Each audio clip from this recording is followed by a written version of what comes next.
इज्जत के बात बा।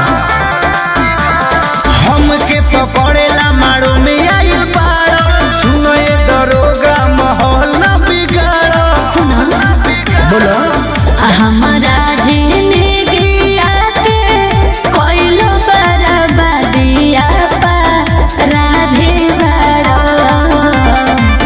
जनती तो करती ना तोहरा से शादिया पा राधे बड़ो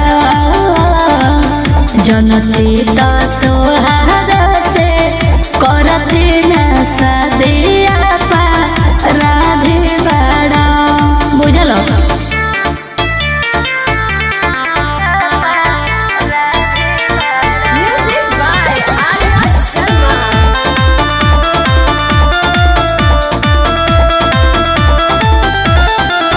झूठ बोल के प्यार कइलो हमारा से तू छुपइलो, आज तोहर खोल गइल बोल हो।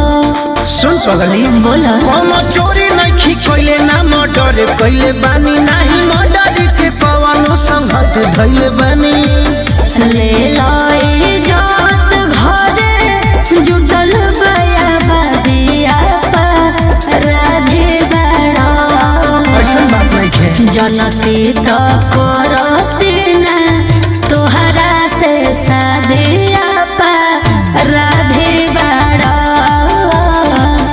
जनती तो तोहरा से करती ना शादिया पा राधे बड़ो।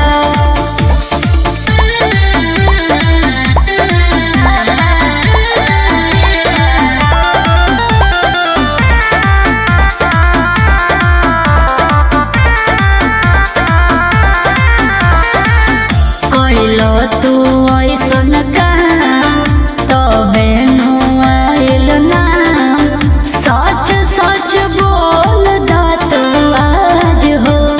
तेहू ऐसे बोल करे बात अनजान जनी बन तोर सोनम हई रे, काहे बोला तारे ऐसे सरगम हई रे। अरे ले जाए जे लइकरा हमरो के मुआ दिया पर राधे बड़ो जनती तो करती ना तोहरा से शादिया पा राधे बड़ो जनती तो तोहरा